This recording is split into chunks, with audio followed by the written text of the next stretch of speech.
Montana's Glacier National Park is home to a wide range of beauty, from the mountains to the water to the wildlife. In order to maintain that beauty, the Glacier National Park Conservancy funds the Aquatic Invasive Species Prevention Program. My friend and I recently traveled to Glacier National Park to learn more about mussel infestation. While at Lake Mcdonald, we met two park rangers who lead the Aquatic Invasive Species Prevention Program and learned about the work they do every day to sustain Glacier's natural beauty. Hi, Brian. Thank you so much for meeting with us today. Is it okay if we ask you a few questions? Absolutely. Okay, so our first question is, what do you do and how did you become involved with preventing mussel infestation? Well, I'm the supervisor of the backcountry permit and AIS, or Aquatic Invasive Species inspection programs.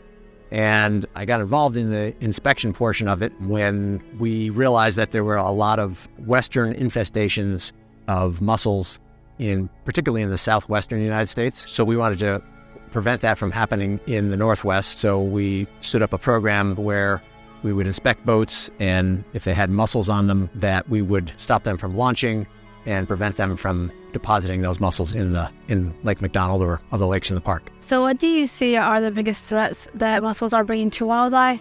And then also, what are some solution-based actions that you're taking to prevent this? Like many invasive species, they don't have any natural predators, and so they tend to proliferate. So you would find whole beaches full of mussels everywhere. Nothing would stop them. They also clog drain pipes. The Bureau of Reclamation, which runs all the dams, all this water is shooting through these pipes to generate power, and the mussels would attach all those pipes, and the pipes would just close down to nothing. And so it literally costs billions of dollars to keep these things from clogging up completely and stopping the generation of power.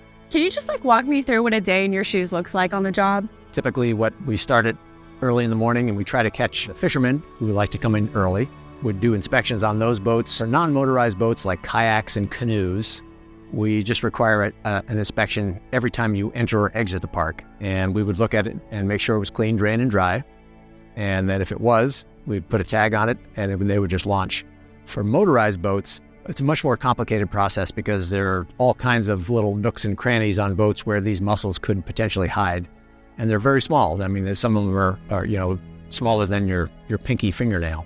We came up with a plan whereby a boat would have to be quarantined for 30 days in order for that to be basically drained and dried out so that these larval forms could not survive and any other mussels would die off. And that has kind of really saved Glacier. Glacier is in a unique position. We are sitting at the top of 3 continental size watersheds. So waters from Glacier flow into the Columbia River, which goes into the Pacific Ocean, into the Missouri River, which eventually goes into the Mississippi, down into the Gulf of Mexico. Also the Hudson's Bay, which goes up through Canada. So if we get mussels here, the potential is that they would flow downstream everywhere along that way. It's a pretty awesome responsibility to know that what you do here could potentially impact every place downstream from us. How can people coming to Glacier and just all around help prevent the mussel infestation? The most important thing is to clean, drain, and dry your boat. Clean, drain, and dry is the mantra. We have never had a positive test for mussels in the lake or any of Glacier's lakes. The hope is that we will never get mussels in any of the lakes or waters of Glacier. The best thing about my job is that I get to do this in a beautiful place and knowing that I'm protecting this resource for generations down the line. So Kenzie and I are hoping to get on the water. Would you be able to inspect our boat?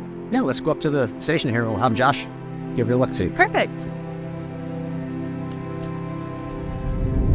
After a time with Brian, his fellow park rangers walked us through a boat inspection at the Watercraft Inspection Station. Once our kayak was approved for water use, we joined the other members of the Glacier community on the lake. We learned that the Aquatic Invasive Species Prevention Program preserves the ecosystem through preventative action. But it was through our conversations with other park guests we discovered that people from all over the world travel to Glacier because in their view, this national park is nothing less than a treasure.